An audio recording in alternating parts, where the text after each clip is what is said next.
Números, capítulo 26, vamos ler do versículo 1 ao versículo 11. Números, capítulo 26, do versículo 1 ao 11.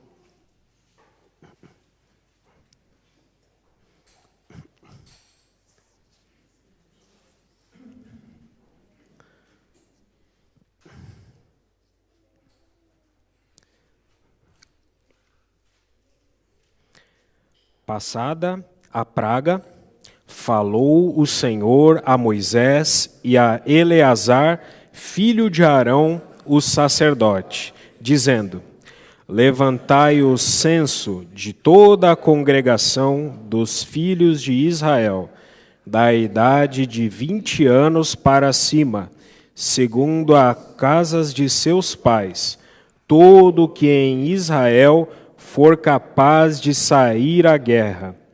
Moisés e Eleazar, o sacerdote, pois nas campinas de Moabe, ao pé do Jordão, na altura de Jericó, falaram aos cabeças de Israel, dizendo: Contai o povo da idade de 20 anos para cima, como o Senhor ordenara a Moisés e aos filhos de Israel que saíram do Egito. Ruben, o primogênito de Israel, os filhos de Ruben, de Enoque, a família dos Enoquitas, de Palu, a família dos Paluitas, de Esrom, a família dos Esronitas, de Carme, a família dos Carmitas. São estas as famílias dos Rubenitas. Os que foram deles contados foram 43.730. O filho de Palu, Eliabe. Os filhos de Eliabe, Nemuel, Datã e Abirão.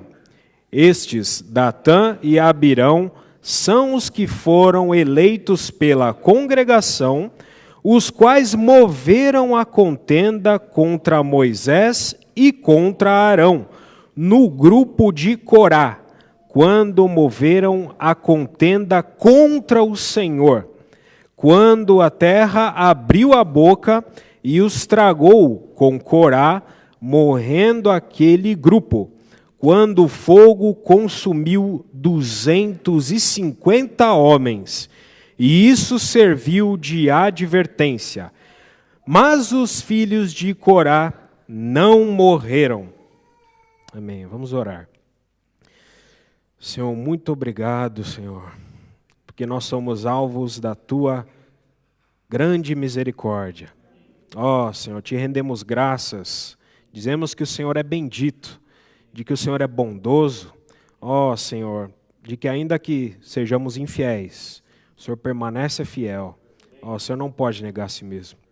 Obrigado, Senhor.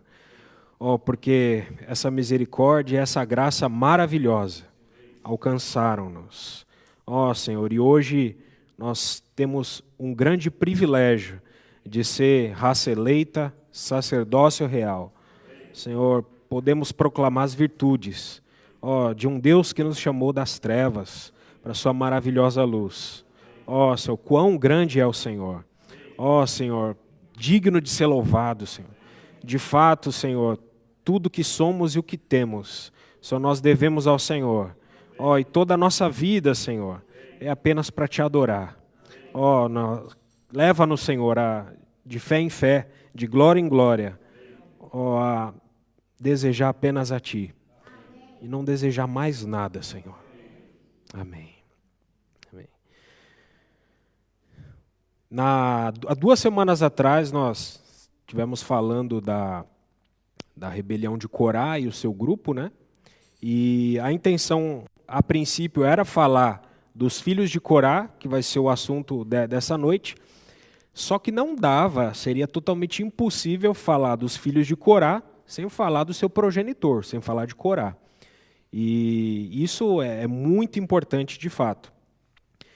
Então, essa noite a gente vai falar dos filhos de Corá, e muitas coisas que eles podem trazer de luz para a nossa vida cristã, para a nossa experiência espiritual. Em linhas gerais, se a gente for falar dos filhos de Corá, de maneira bem sumária mesmo, eles dizem algo a respeito da nossa salvação e também do desenvolvimento da nossa salvação na experiência cristã. Eu não sei se foi coincidência, mas hoje foi lido o Salmo 47 e nós cantamos há pouco o Salmo 48. E o Salmo 47, como também o Salmo 48, foram compostos pelos filhos de Corá. Eles têm vários salmos na Bíblia. Foram pessoas que louvaram muito ao Senhor. Então, primeiramente, antes da gente falar dos filhos de Corá, a gente leu um texto bastante longo e que é incomum ser lido, geralmente, né? Textos com genealogias, números, eles geralmente são evitados, sempre são colocados de lado, de escanteio. A gente sempre foge desse tipo de coisa no meio cristão, né? Na verdade, existe uma grande lacuna no meio cristão, isso de maneira geral, quanto ao Antigo Testamento, né? Existem muitos motivos porque o Antigo Testamento não é sequer entendido de maneira correta e muito menos ensinado, né? Então, dentre os motivos, a gente pode citar preguiça, negligência, a gente pode citar a diferença de cultura que era falada naquela época, né, a cultura hebraica, a distância de anos para a nossa cultura atual, sistemas rituais que eram realizados naquela época e hoje uma civilização totalmente distinta daquela. Tudo isso criaram muitas lacunas, muitas lacunas. No século IV depois de Cristo houve uma maior ainda que permeia até os nossos dias. Foi uma conspiração realizada para que de fato os cristãos não compreendessem o Antigo Testamento e, por consequência disso, o nosso entendimento do Novo Testamento fosse limitado. É claro, nós desfrutamos a graça, desfrutamos a misericórdia do Senhor, podemos compreender a obra redentora do Senhor, a descida do Espírito Santo, mas ainda um conhecimento limitado a respeito disso. E isso faz com que a nossa experiência cristã também seja, muitas vezes, na maioria, superficial. Então, é muito importante termos um conhecimento adequado do Antigo Testamento, né? Ele vai nos elucidar e nos explicar muitas coisas que, por vezes, nós temos de dúvida. Então, por exemplo, a respeito do próprio livro de Números, né, que nós estudamos há 2 semanas atrás, a jornada 19 do povo de Israel no deserto, né, e esse incidente aqui do capítulo 26, ele se dá na 42ª jornada, que é a última. Eles já estavam para entrar na boa terra. Mas a respeito do livro de Números, o seu nome no original hebraico é Bamidbar. Bamidbar significa no deserto. Você vê que existe uma grande diferença entre você falar números para alguém, vamos ler o livro de Números, você falar no deserto. Isso às vezes até demonstra muito mais o que realmente sintetiza o livro de Números. Na verdade, aqueles que traduziram para Números, eles se referiram aos primeiros 4 capítulos, que falam de um censo, de uma contagem que aconteceu, e também essa do capítulo 26, né? Para quem quiser depois estudar de maneira particular, vai ver que todo esse outro capítulo, né, esse capítulo 26, que vai bem longe, até no versículo 57 começa o censo dos levitas, era separado do restante da comunidade de Israel, vai até o versículo 65. Né? É uma contagem. Ali eles estavam para entrar em guerra. E o livro de Números é um livro de guerra. E muitas vezes na nossa batalha espiritual que a igreja vive nos nossos dias, nós, por falta desse conhecimento adequado, nós muitas vezes temos baixas. Então o livro de Números ele é um livro de guerra. E quando você fala números para alguém, qual é a primeira ideia que vem na cabeça? Vamos enumerar algumas coisas, né? Vamos enumerar 1, 2, 3. Isso, na realidade, é algo bem enfadonho, né? Você, pelo menos na minha concepção, você ficar enumerando. Eu não sou da área de exatas, né? pode-se dizer assim. Eu não tenho afeição por contagens, por coisas relacionadas à matemática, física, etc. Só que é interessante que, na época em que o livro de Números foi escrito, não se tinha esse conceito que nós temos hoje a respeito dos números. Os números não eram vistos apenas como algo para enumerar, mas os números eles eram algo simbólicos, considerados simbólicos. Não só os números, mas os nomes também. Os números e os nomes eram considerados simbólicos, ou seja, como chaves de entendimento, chaves para a realidade e para que você possa compreender as realidades do mundo e a mente do próprio Deus. Então os números e os nomes tinham toda essa dimensão para as pessoas da época em que o livro foi escrito. Então você já vê que muda todo o entendimento a esse respeito, né?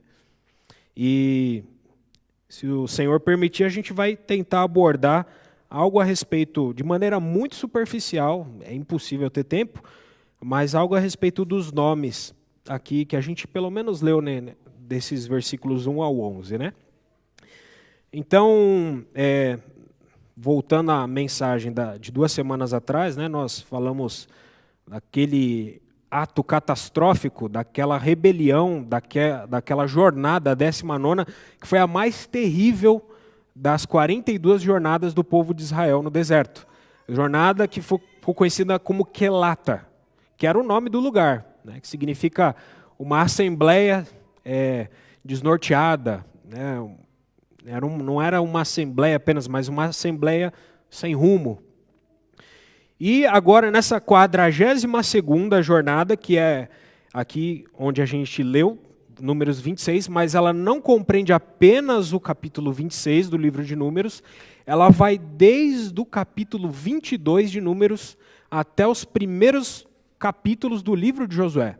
Então, ela foi uma jornada bem longa, uma preparação para você entrar na terra, teve muitos incidentes ali. No capítulo 22 você tem Balaão, contratado para amaldiçoar o povo de Israel. O que aconteceu? Era um povo santificado pelo Senhor. Só conseguiu abençoar o povo de Israel. Os capítulos 22, 23 e 24. No capítulo 25, capítulo anterior, já que não deu para amaldiçoar a nação de Israel, falando em poucas palavras, pegaram ali mulheres de nações vizinhas, midianitas, foram e começaram a se prostituir com o povo de Israel ali. E foi essa maneira que conseguiram para perverter e tornar impuro a nação de Israel. E no final do capítulo 25 aparece um personagem ali fantástico, que o nome dele é Finéias, ou Pinhas, Pinchus no hebraico. Esse camarada, ele tinha muito zelo por Deus, ele pegou uma lança e enfiou no meio de um casal que estava ali se prostituindo, e a praga cessou. Porque no meio da impureza que estava acontecendo ali no meio do povo, já tinha começado uma praga, né? E por isso que no capítulo 26, versículo 1, que a gente leu, começa assim, passar da praga. É uma praga causada pela impureza do povo de Israel. Então fala, passar da praga. Que praga?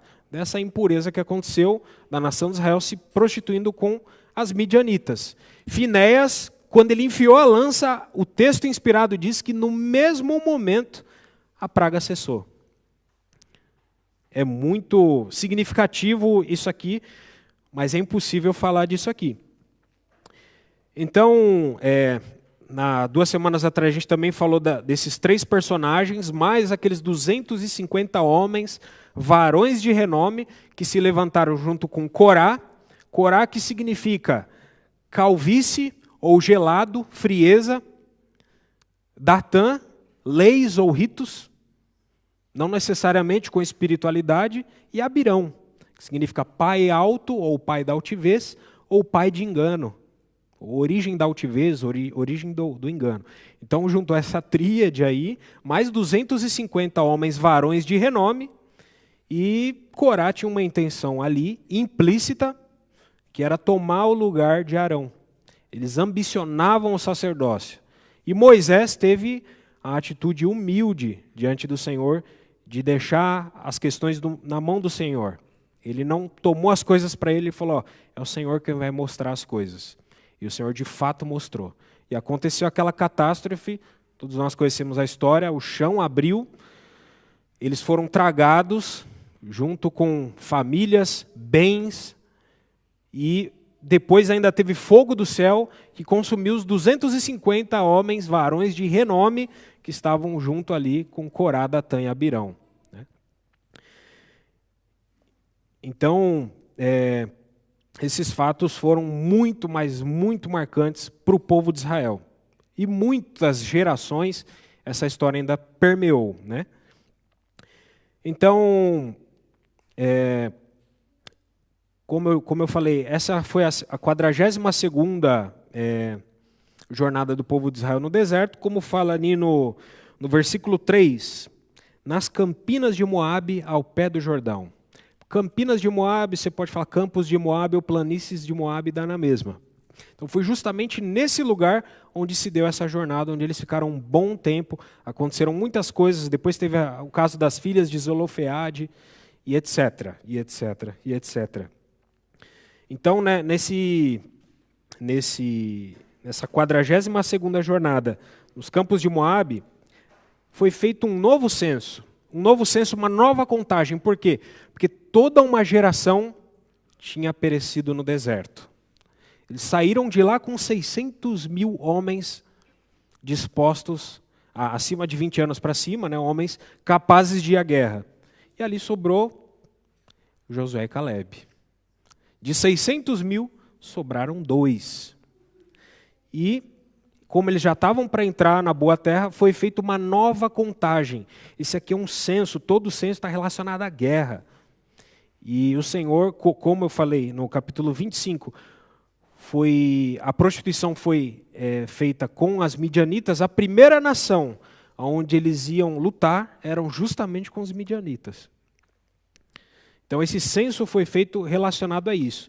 E aí, tem muitos detalhes aqui, algumas tribos sofreram baixas imensas de quando saíram do Egito, na primeira contagem para essa. A tribo de Simeão foi a que mais teve baixas, praticamente metade das pessoas. Se eu não me engano, era 43 mil que saíram, sobraram 22 mil e alguma coisa. É algo muito grave. As tribos tiveram baixas, elas tiveram associadas a essas rebeliões que aconteceram no deserto. Mas, basicamente, o livro de Hebreus, no Novo Testamento, vou pedir para os irmãos lerem comigo, o livro de Hebreus, capítulo 3, vamos ler do 16 ao 19, para resumir essa jornada e eu não entrar em detalhes, Hebreus, capítulo 3, do 16 ao 19, vai explicar por que aquela geração não entrou na terra. A gente sabe que eles tentaram por si mesmos, ali Deus deu a palavra, vocês não vão entrar, essa geração que saiu do Egito não vai entrar. Aí eles tentaram por si mesmos entrar na terra, não deu certo, os gigantes deram um couro neles, e eles ficaram perambulando pelo deserto 40 anos. Então, Hebreus capítulo 3, versículos do 16 ao 19. A gente pode pular depois e ler o capítulo 4 também, do 1 ao 3, parte A. Ora, quais os que, tendo ouvido, se rebelaram? Não foram, de fato, todos os que saíram do Egito por intermédio de Moisés? E contra quem se indignou por 40 anos? Não foi contra os que pecaram, cujos cadáveres caíram no deserto? E contra quem jurou que não entrariam no seu descanso, senão contra os que foram desobedientes? Vemos, pois, que não puderam entrar por causa da incredulidade. Temamos, portanto, que sendo-nos deixada a promessa de entrar no descanso de Deus, suceda parecer que algum de vós tenha falhado. 2. Porque também a nós foram anunciadas as boas novas, como se deu com eles, Mas a palavra que ouviram não lhes aproveitou, visto não ter sido acompanhada pela fé naqueles que a ouviram. Nós, porém, que cremos, entramos no descanso. Até aí tá bom. Então, o versículo 19 fala: vemos, pois que não puderam entrar por causa da incredulidade. Era uma promessa que Deus já tinha dado para Abraão, Isaque e Jacó, que eles escutaram no Egito durante aqueles 400 anos, e chegou a hora de entrar, não entraram por conta da incredulidade. Eles não creram de fato na palavra de Deus. Nós sabemos por conta do incidente dos espias, que foi antes da rebelião de Corá. Versículo 2 do capítulo 4 que a gente leu, também, irmãos, o versículo 1 mesmo, eu tenho isso no meu coração. Temamos, portanto, sendo-nos deixada a promessa. Aqui ele faz uma alusão às promessas celestiais que nós temos para nós como igreja. Aquela terra era uma figura daquilo que nos aguarda. Sendo-nos deixada a promessa de entrar no descanso de Deus, suceda parecer que algum de vós tenha falhado. Aí ele dá um motivo no 2. Porque também a nós foram anunciadas as boas novas, não é verdade? Como também se deu com eles. Ele está fazendo uma comparação deles conosco. Mas aqui ele fala o motivo, né, como surgiu essa incredulidade. A palavra que ouviram não lhes aproveitou, visto não ter sido acompanhada pela fé naqueles que ouviram. Então, o meu temor diante de Deus, no meu coração, nós como cristãos, né, eu como cristão, quanta palavra não ouvi, quantos livros espirituais não li, e essa palavra não ser aproveitada. E ao contrário, e a semelhança dessa geração, você perambular, e no final não entrar no descanso. Então aqui ele fala de algo que acompanha a palavra, a fé. Então a fé ela é essencial quando escutamos a palavra. Toda palavra precisa ser acompanhada com fé. Fé ela não é crendice, a fé é a fé. Então, foi esse o motivo por qual aquela geração, né, na 42ª jornada, não entrou na boa terra. Eles não misturaram a palavra com fé. O texto ali no original, que a gente vê aqui acompanhado, significa misturar. A palavra ela precisa ser misturada com a fé. Então, irmãos, eu fico pensando, né, os dias de hoje que nós vivemos, dias conhecidos como pós-modernismo, pós-verdade. A verdade está em escombros. Basicamente, tudo aquilo que é verdadeiro é colocado de ponta cabeça, e aquilo que é de ponta cabeça é dado como verdade, se diz por aí, né? Cada um tem a sua verdade. Uma relativização de tudo. Né? E foi feita uma pesquisa recente até do Washington Post, que as pessoas nos nossos dias, elas preferem escutar uma mentira coerente do que aceitar uma verdade dura. Porque isso as torna mais felizes. Isso me lembra um conto do Antigo Oriente Médio, né? E é bem interessante, fala assim, a verdade e a mentira foram juntas tomar banho no rio. A mentira traiçoeira, como sempre, saiu antes do rio, vestiu as roupas da verdade e saiu andando por aí. A verdade saiu do rio e, ao ver as roupas da mentira, preferiu não vesti-las e andar nua pelas ruas. E aí as pessoas preferiram aceitar uma mentira travestida de verdade do que uma verdade nua e crua. Né?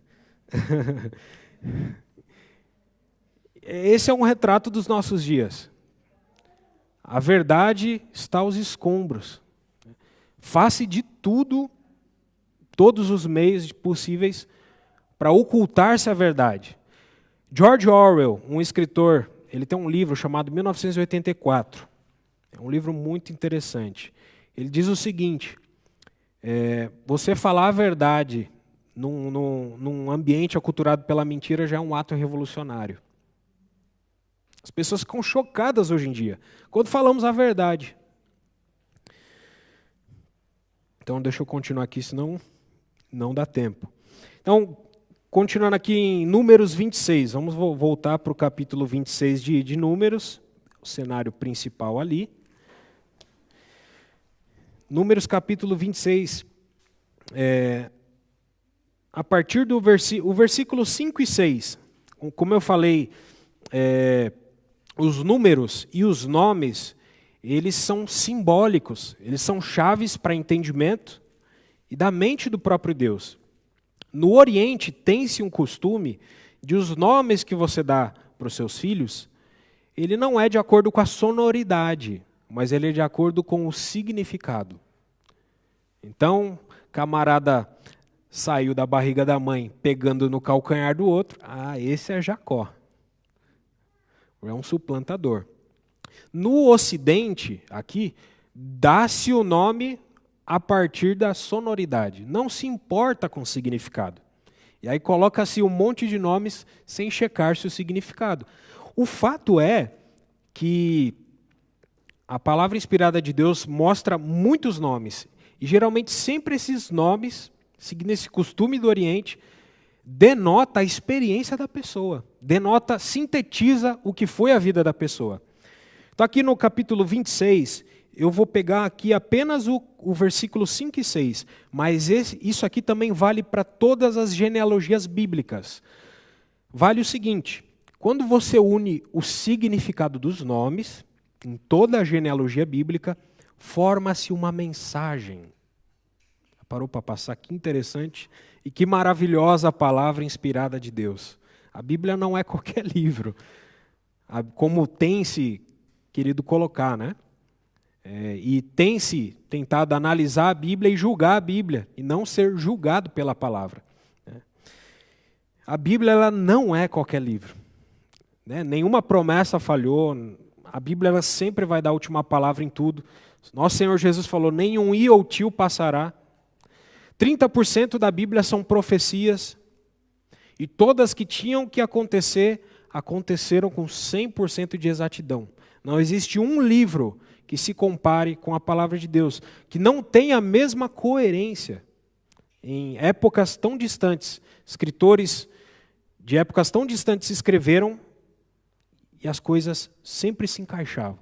É a palavra inspirada de Deus. Então, falar mais uma vez, isso pode ser novo para muitos irmãos, mas quando você pega o significado dos nomes, talvez muitos não vejam as genealogias mais da mesma forma, como algo chato e maçante. Mas quando você une o significado dos nomes, eles formam uma mensagem. Então, vamos pegar um exemplo de uma mensagem linda, mas linda mesmo, maravilhosa. Gênesis capítulo 5, não precisa abrir. Ali tem 10 nomes, a genealogia de Adão até Noé. Existem 10 nomes ali. E quando você une o significado de cada nome, dá uma mensagem maravilhosa. Então ali em Gênesis 5 você tem Adão, Sete, Enos, Cainã, Maalalel, Jared, Enoque, Metusalém, Lameque, Noé. Agora eu vou falar os significados na mesma ordem. Ao homem está determinado mortal penalidade, mas o santo Deus descerá ensinando que sua morte trará ao sem esperança o descanso. Oh, irmãos, que mensagem maravilhosa. A mensagem do Evangelho, já no capítulo 5 de Gênesis, embutida na genealogia de Adão até Noé. Que maravilhosa é a palavra de Deus. E aqui no capítulo 26 também, versículos 5 e 6, que fala ali de Rúben, da tribo de Rúben, isso também, em todas as outras aqui, também se aplica da mesma forma. Mas eu vou trazer os significados e a mensagem aqui. Aqui tem os nomes, né? Ruben, Enoque, Palu, Esrom, Carme e só. Veja que interessante, como no versículo 7, ele fala, são essas as famílias dos Rubenitas. Ele encerra ali. Embora hajam outros nomes depois, como Datã e Abirão, que fizeram parte da tribo de Ruben. Datã e Abirão eram rubenitas, mas eles foram excluídos da genealogia aqui. Veja que interessante. Então ali, o significado dos nomes dá a seguinte mensagem aqui. Eis aqui um filho ensinando uma maravilhosa parte de uma canção, o Cordeiro das Águas. Que mensagem linda também. Claro que também nas partes ruins ali, também dá mensagens, e as mensagens também são correspondentes às pessoas. Mas não é disso que eu quero falar. Mas o fato é o seguinte, quando você chega ali no versículo 11, que a gente leu, ele menciona novamente, o escritor bíblico menciona novamente aquela rebelião de Corá, Datã e Abirão. E no versículo 10, quando a terra abriu a boca e os tragou com Corá, morrendo aquele grupo, quando o fogo consumiu 250 homens, e isso serviu de advertência. E o versículo 11, mas os filhos de Corá não morreram. Oh, irmãos, parece um versículo sem importância nenhuma. Parece algo colocado ali apenas para dar um dado histórico. Oh, irmãos, mas isso aqui é maravilhoso. Esse versículo ele denota a graça e a misericórdia de nosso Senhor. Os filhos de Corá não morreram. O que é graça? O que significa a palavra graça? A palavra graça significa você receber aquilo que você não merece. E a palavra misericórdia, né, em outras palavras, significa miséria do coração, mas sintetizando significa você não receber aquilo que você merece. Os filhos de Corá não morreram. Parece assim, para falar hoje, né, a gente está em 2019, parece que é muito distante o nosso lapso temporal de quando isso aconteceu aqui e com eles. Mas, irmãos, eu tenho certeza que para eles isso valeu muito. Isso foi um reinício. Isso foi uma nova chance. Isso foi graça e misericórdia de Deus para eles, para os filhos de Corá. Quem são esses filhos de Corá? O texto inspirado não fala muito a respeito de nomes, não dá muitos destaques.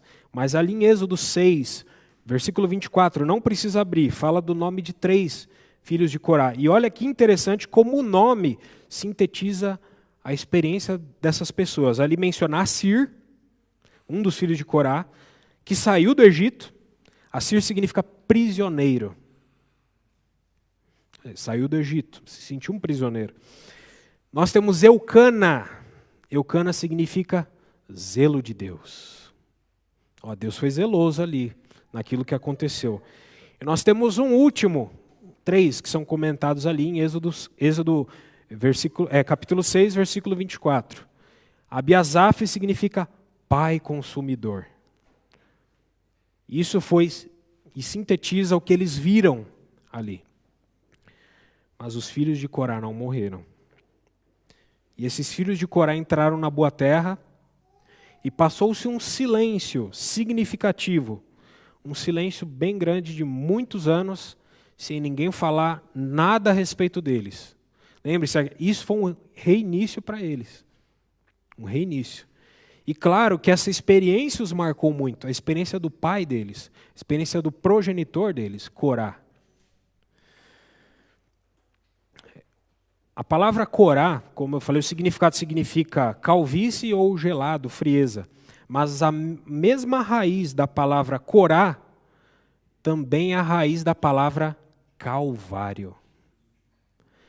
E se nós conhecermos de maneira estrita e profunda quem foram os filhos de Corá, nós vamos ver que eles foram de fato filhos do Calvário, filhos da cruz.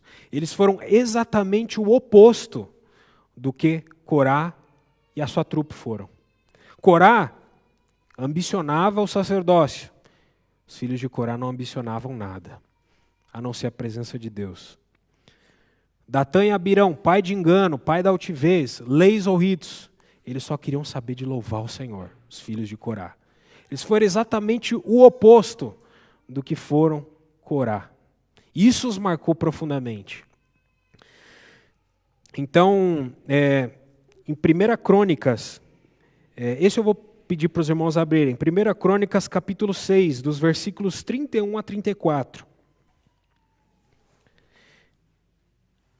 Ele vai falar algo a respeito de Corá, aproximadamente 500 anos depois desse versículo 11 que nós lemos. 1 Crônicas, capítulo 6. 1 Crônicas, depois de 2 Reis. 1 Crônicas, capítulo 6, versículos 31 a 34. Ele vai mostrar novamente os filhos de Corá. São estes os que Davi constituiu para dirigir o canto na casa do Senhor, depois que a arca teve repouso.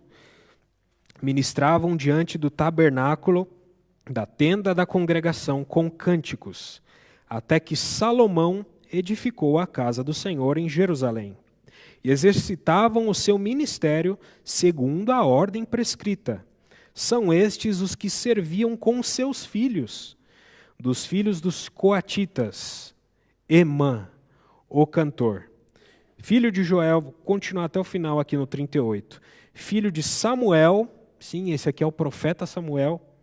Filho de Eucana, filho de Jeroão, filho de Eliel, filho de Toá, filho de Zufi, filho de Eucana, filho de Maate, filho de Amassai, filho de Eucana, mais um Eucana, o povo gostava de colocar Eucana no nome dos filhos. Filho de Joel, filho de Azarias, filho de Sofonias, filho de Taate, filho de Assir, filho de Ebiasaf, filho de quem? De Coré.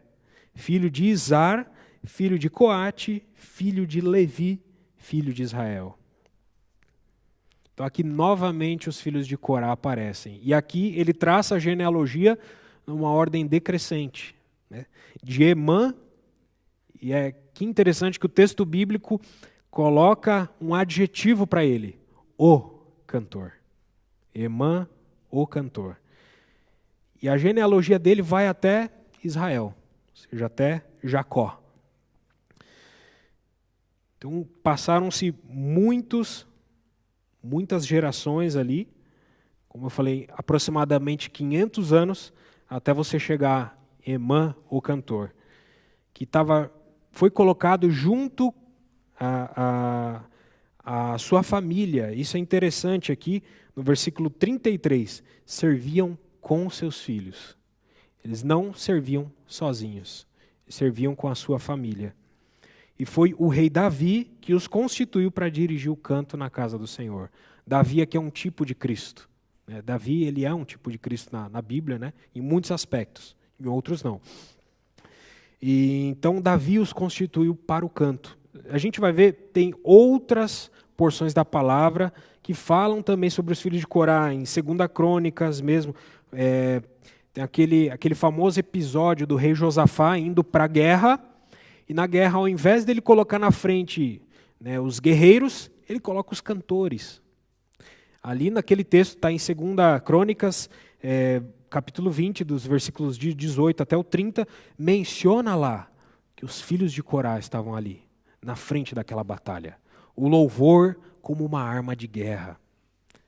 E de fato o Senhor deu aquela vitória. Também em 1 Crônicas também tem outro relato, no capítulo 12, que eles apoiaram o rei Davi em tempos de perseguição. Então, é muito interessante que foi exatamente o cenário do Salmo 42. Salmo 42, irmãos podem abrir também, os filhos de Corá comporam vários salmos. Do Salmo 42 até o Salmo 49 foram todos compostos pelos filhos de Corá. Então, o Salmo 42 é um salmo conhecido de muitos irmãos.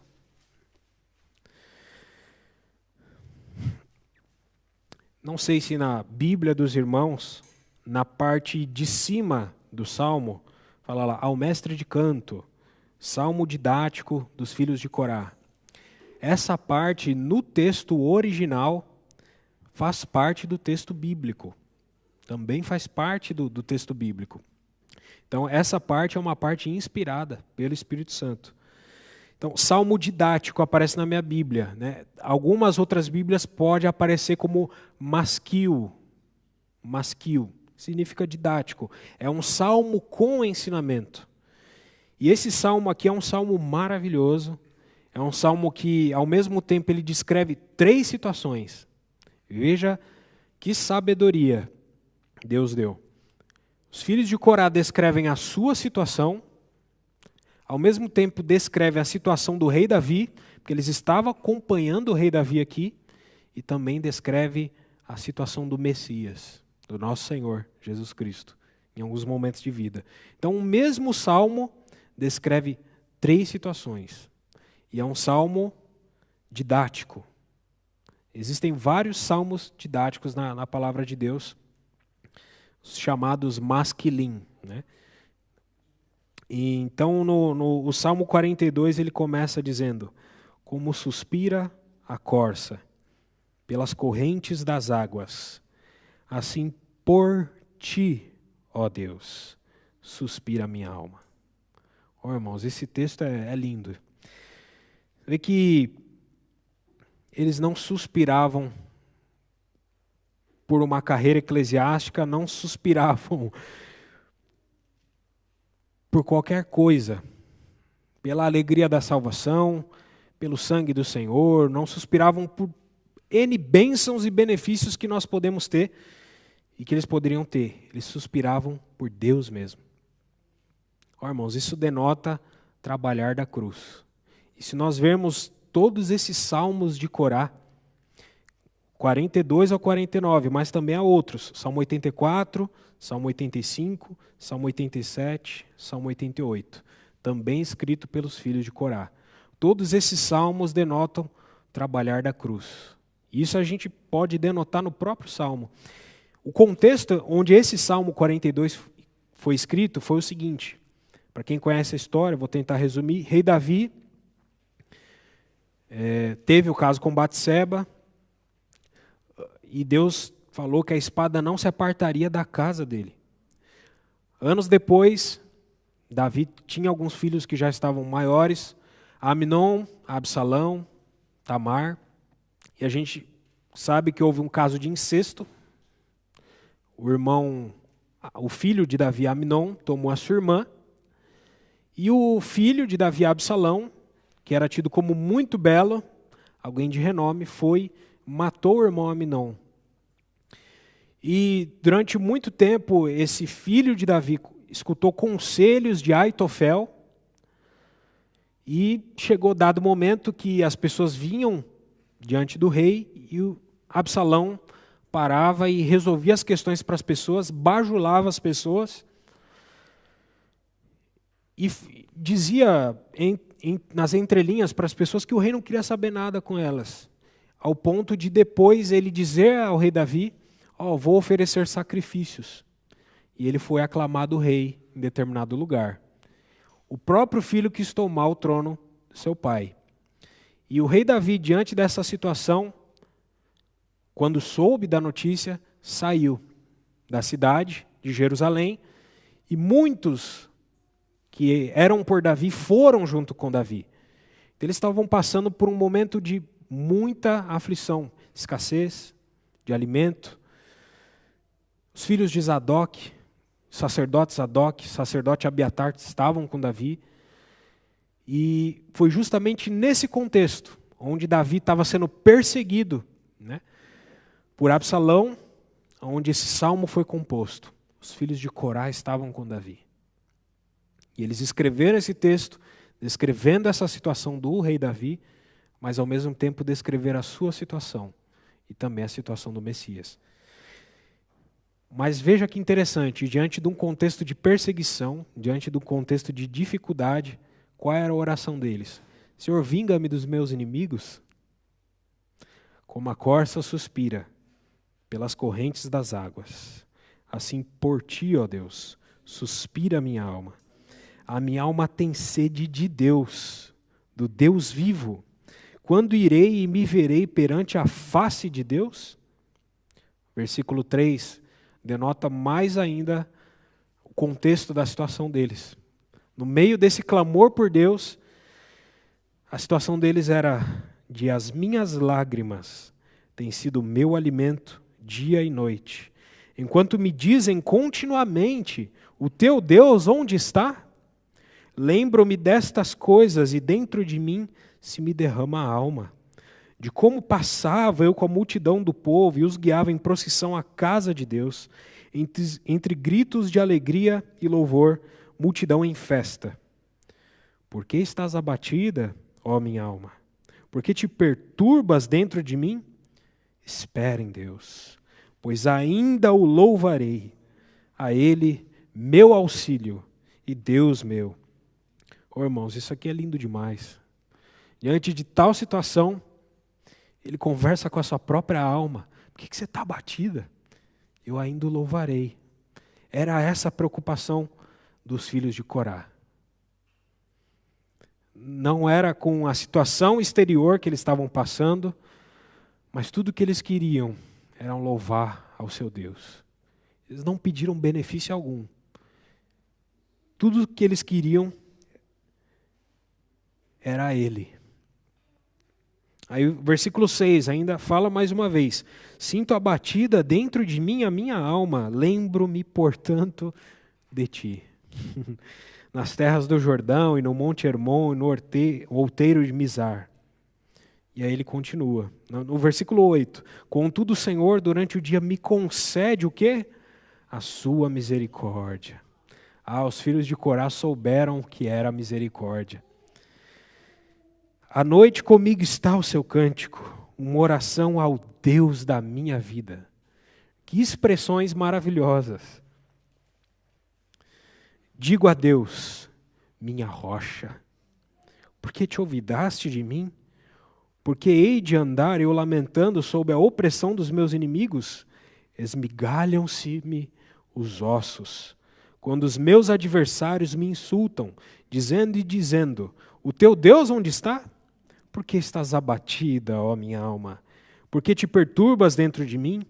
Espera em Deus, pois ainda o louvarei, a Ele meu auxílio e Deus meu. Irmãos, esse salmo é maravilhoso. Todos os salmos dos filhos de Corá são maravilhosos e denotam o trabalhar da cruz. E é exatamente isso o que o louvor faz.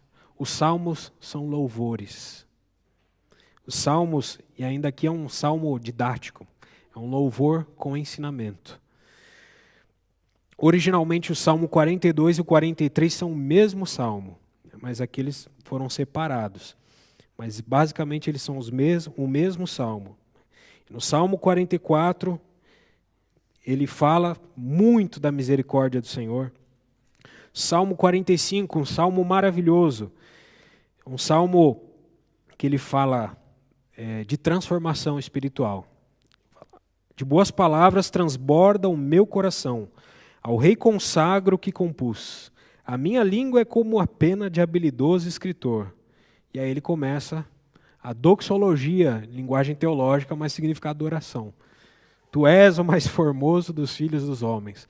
Irmãos, para os filhos de Corá, diante de tudo que eles viveram, e veja que interessante esse fato que o Espírito Santo fez questão de colocar na palavra de Deus. Em cima dos versículos aqui, como foi dito, essa parte ao mestre de canto, etc, etc, etc, faz parte do texto bíblico, faz parte do texto inspirado. Ele não fez questão de colocar o nome dos filhos de Corá. Ele colocou os filhos de Corá, para que eles nunca se esquecessem de onde eles saíram. E no livro de Apocalipse a gente vê a mesma coisa. Nos últimos capítulos do livro de Apocalipse, Deus se apresenta ainda como Cordeiro. na cidade santa, ele é o Cordeiro. Para quê? Para que nós nunca nos esqueçamos de onde saímos.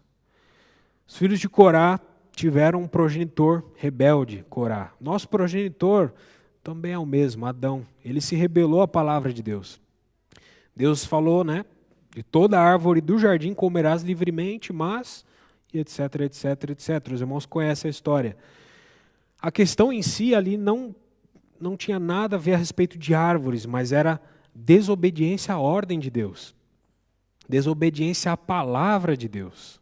Um Deus que todos os dias aparecia e conversava com ele na viração do dia. Um Deus que Adão conseguia vê-lo, tocá-lo de maneira muito palpável. Adão foi rebelde. Esse é o nosso pai. Esse é o nosso progenitor segundo a carne. Mas assim como os filhos de Corá, nós temos um Davi celestial.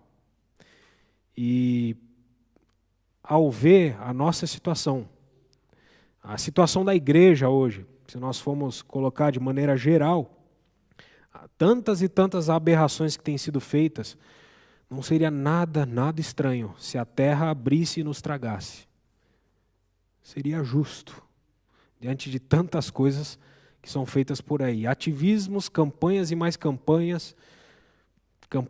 Fizeram campanhas recentes aí para destruir a festa do peão de Barretos. Então, na verdade, estão fazendo algumas campanhas assim para destruir carnaval há 20, 30 anos no meio cristão. E nada disso acontece, mas o povo continua indo lá, continua alimentando esses projetos, esses ativismos religiosos, assim como Datan, leis e ritos.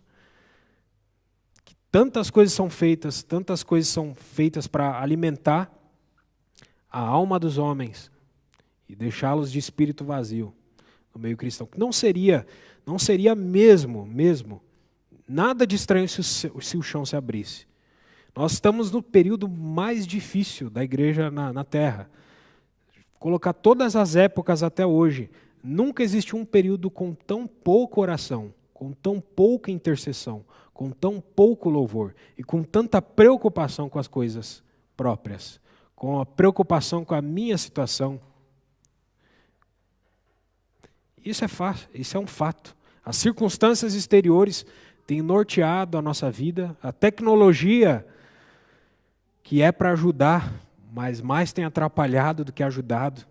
Tudo isso tem nos mantido distraídos do centro, do nosso foco, do nosso objetivo. E, de fato, quando você vai falar a verdade para alguém, as pessoas ficam escandalizadas. Então, nada melhor do que saber que nós temos um Deus misericordioso. Assim como os filhos de Corá, na realidade, todos nós somos filhos de Corá. Todos nós somos filhos de Corá. Está no nosso sangue a rebeldia. Mas nós, graças a Deus, podemos louvar pela sua graça e pela sua misericórdia do nosso Senhor. E não só louvar pela nossa salvação, mas assim como eles nos Salmos, louvar pelo trabalhar da cruz de Deus em nós. Então, é interessante olhar esses salmos de Corá. O Salmo 84 vai falar uma melodia chamada Os Lagares. Então, existe até uma melodia chamada Os Lagares. Era um lugar onde pisava-se as uvas para extrair-se esse suco da uva. Então, pisava-se em cima das uvas. Então, os filhos de Corá cantaram dentro dessa melodia, falando do Vale de Baca. São muitas coisas aqui que não dá para entrar em detalhes, mas os irmãos quiserem ter seu estudo particular, é maravilhoso.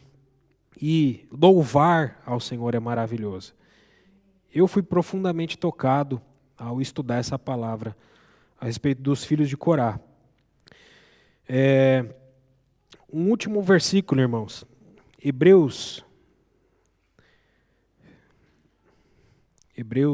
Livro de Hebreus. Tantos outros versículos do Novo Testamento poderiam ser utilizados também para falar a respeito disso. a própria epístola de Judas, que usamos há 2 semanas atrás. Mas muita gente se pergunta, né? No Novo Testamento a gente ainda tem que fazer algum sacrifício? Tem sim. Hebreus capítulo 13, versículo 15. Foram isso que os filhos de Corá fizeram e que deixaram de maneira exposta, linda para nós, nos seus salmos. Hebreus capítulo 13, versículo 15.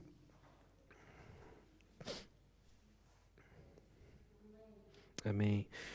Por meio de Jesus, pois ofereçamos a Deus sempre sacrifício de louvor, que é o fruto de lábios que confessam o seu nome. 16 também. Não negligencieis igualmente a prática do bem e a mútua cooperação, pois com tais sacrifícios Deus se compraz. Amém. Graças a Deus.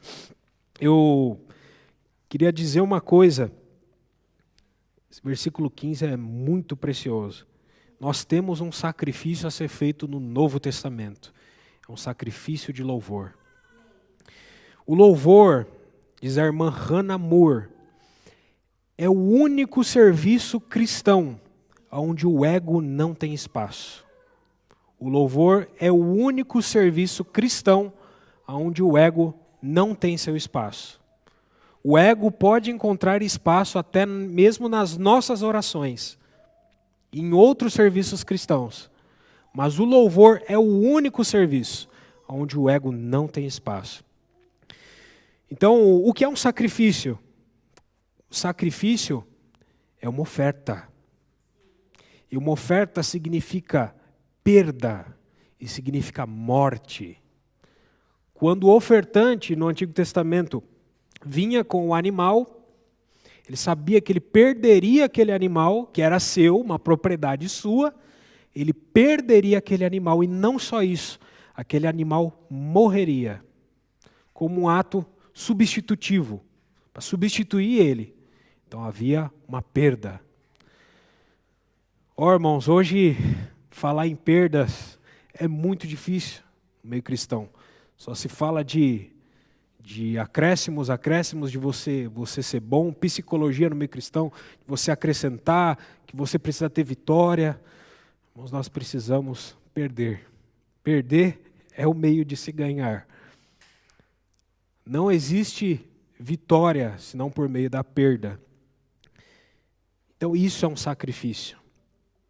Eu queria ler um texto pequeno do irmão Watchman Nee, num pequeno texto chamado Louvores. A vida cristã se eleva por meio dos louvores.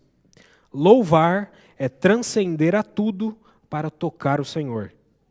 Nada pode amadurecer tanto um cristão como os sacrifícios de louvor. Aquele famoso ditado, quem canta, os males espanta. Não podia existir ditado mais verdadeiro. Ele espanta os nossos males exteriores e os males interiores. Louvar é uma maneira de vencer ataques espirituais também. A gente viu o caso de Josafá, né? Não deu para entrar, mas quem quiser estudar, está em 2 Crônicas, capítulo 20. Louvar é uma maneira de vencer ataques espirituais. Muitas vezes a gente chega a tal ponto e a gente precisa, às vezes a oração não está suficiente, muitas vezes perdemos a força, não conseguimos orar, então nós podemos sacar o louvor. Satanás tem medo das orações dos santos, por isso ele tanto ataca quando os filhos de Deus vão orar. Esse é um ataque comum. Mas há outro fator. O maior ataque de Satanás não tem como alvo as orações. Seu maior ataque tem como alvo o louvor.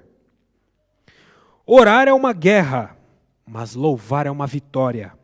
Orar significa guerra espiritual, mas louvar significa vitória espiritual. Satanás odeia o nosso louvor ao máximo. Tem o exemplo de Paulo e Silas, né? Paulo e Silas na prisão foram colocados ali Para quem conhece a história das prisões romanas, sabe o quanto eles deviam ter apanhado ali, quanto que as suas costas não deviam estar ardendo, e eles ainda assim louvaram. Louvaram, que os céus escutaram aquele louvor e romperam as cadeias. E houve até conversão ali, por conta do louvor. Quando você ora, você está no meio de uma situação. É até por isso que o nosso ego pode aparecer. A gente está orando, muitas vezes nós estamos doloridos, determinada situação que nós estamos vivendo, passando, nos dói, e quando nós estamos com dor, a gente só consegue olhar para a dor, a gente não consegue olhar para nada fora disso. Então, muitas vezes nossas orações, eu falo por experiência própria, são orações direcionadas. Senhor, por que ainda essa situação? Por que ainda essa prisão? Porque talvez eu ainda não tenha louvado. Mas, novamente, quando você ora, você está no meio de uma situação. Mas quando louva, você paira sobre sua situação. Enquanto está orando e suplicando, você está limitado pelas suas circunstâncias. Você não está fora delas. É por isso que muitas vezes o louvor opera onde a oração falha. Se não puder orar, por que não louvar?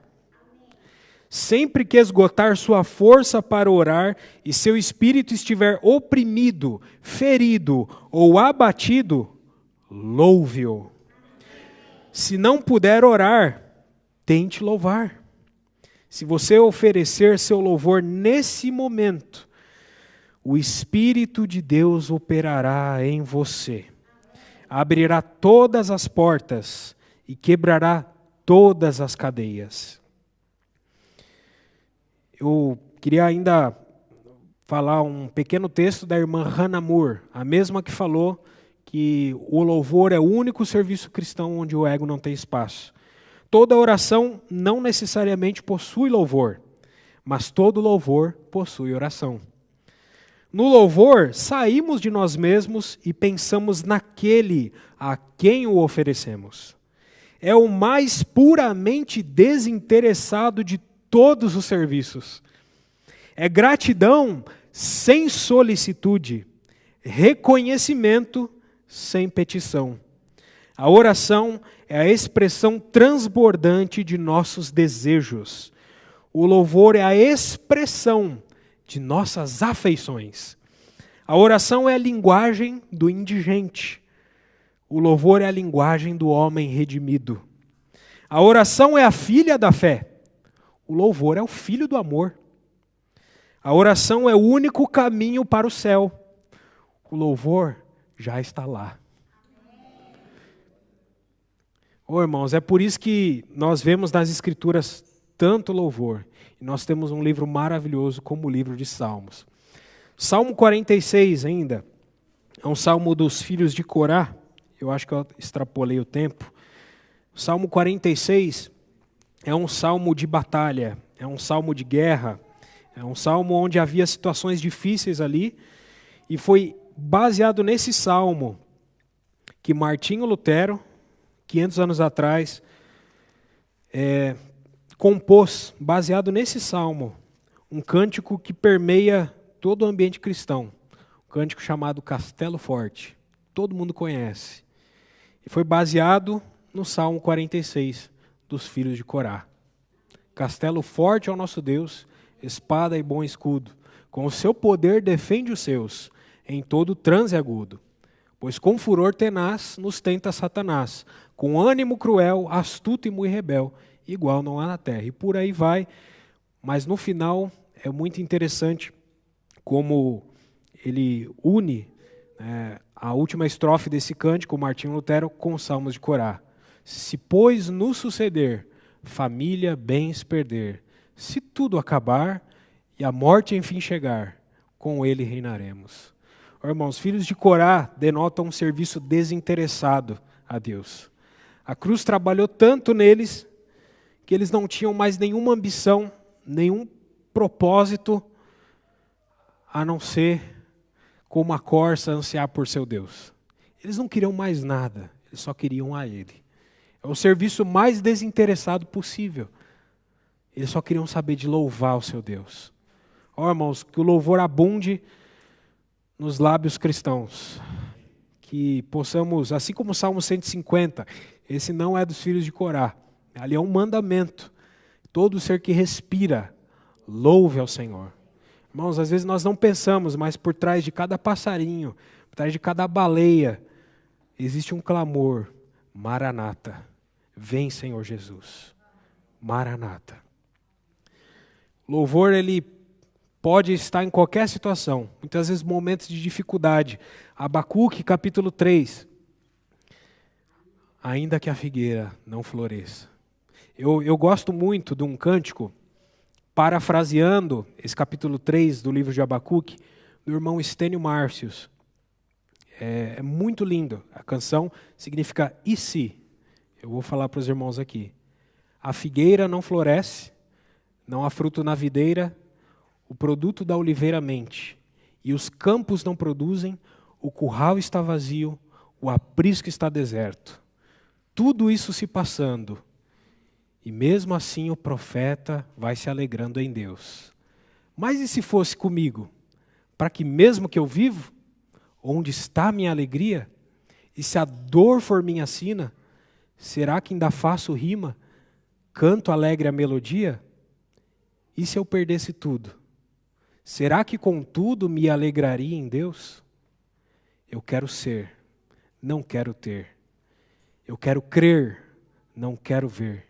Que minha alegria seja tão somente me lembrar de Ti, meu Deus. Viver e só de Ti viver. Morrer ansioso por Ti ver. É minha oração. É assim que eu queria ser. Glória ao Senhor. Amém. Vamos orar. Senhor, muito obrigado, Senhor. Que somos o Teu povo santo, separado para boas obras, Senhor. Separados para louvar aquele que é digno. Ó, Senhor, muito obrigado pela Tua graça. Muito obrigado pela Tua misericórdia. Muito obrigado que nós podemos cantar que o Cordeiro é digno de receber toda a honra, todo o louvor, toda a adoração. Ó, o Cordeiro que morreu por nós. Somos frutos da Tua misericórdia, Senhor. Assim como os filhos de Corá, não queremos saber de mais nada. Não ambicionamos mais nada, Senhor. Tudo o que queremos é a Ti mesmo, Senhor. Ó, nós amamos a Ti, Senhor.